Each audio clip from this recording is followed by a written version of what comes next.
Bonjour et bienvenue, on va voir comment obtenir un hébergement de site web gratuit. C'est une vidéo qui va être en deux parties et dans cette première partie on va voir premièrement comment faire la demande de compte qui serait associée à la demande d'hébergement. Et puis en même temps que l'on va demander le compte et l'hébergement, on va voir aussi comment faire une demande d'obtention d'une base MySQL. On va commencer par se rendre sur le site de Free dont l'adresse est www.free.fr. Ensuite on va aller dans la rubrique offre internet. Donc on ne va pas demander un accès ADSL, on va faire une demande pour un accès bas débit. Et puis on va prendre l'accès gratuit. Sur la droite, il va falloir donc pour s'abonner remplir et indiquer nos informations personnelles. Donc il est important de mettre des informations exactes car les informations d'authentification seront envoyées par courrier.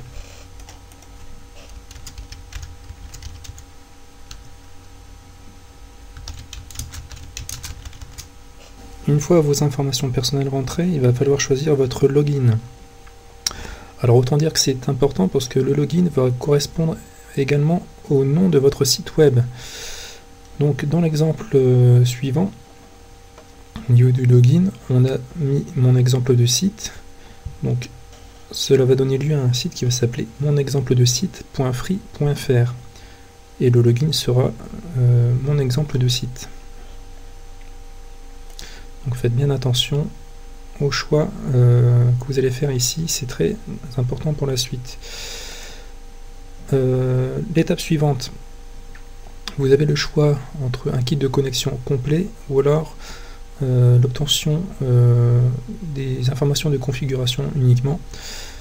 Nous, on ne veut juste qu'un compte pour avoir un hébergement de site web gratuit, donc ce n'est pas la peine de faire une demande de kit de connexion complet. On va juste prendre la deuxième option, à savoir donc les informations de configuration uniquement. L'étape suivante, il y a un récapitulatif de vos coordonnées et puis un rappel du login et donc du nom du site web que vous avez choisi.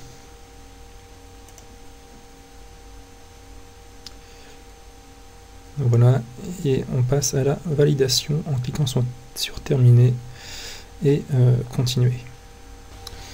Quelques jours après, vous allez recevoir un magnifique courrier de Free qui va donc récapituler vos paramètres. Vous y trouverez donc principalement votre login et puis le mot de passe qui est associé.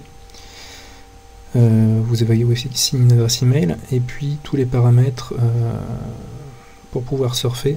Donc tout ça en fait ça ne nous intéresse pas, nous ce qui nous intéresse principalement ce sont le login et le mot de passe. Une fois qu'on a ça, on va pouvoir repartir sur le site de Free, donc www.free.fr et puis on va pouvoir aller sur la rubrique mon compte et s'authentifier avec les paramètres du courrier, donc le login et le mot de passe qui sont indiqués.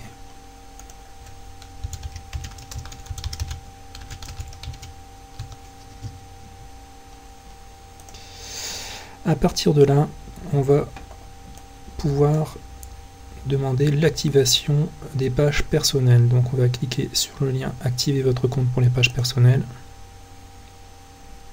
Et puis au passage, on va demander une base MySQL et on va cliquer sur la petite flèche rouge à droite une fois qu'on aura cliqué pour l'acceptation des conditions d'utilisation.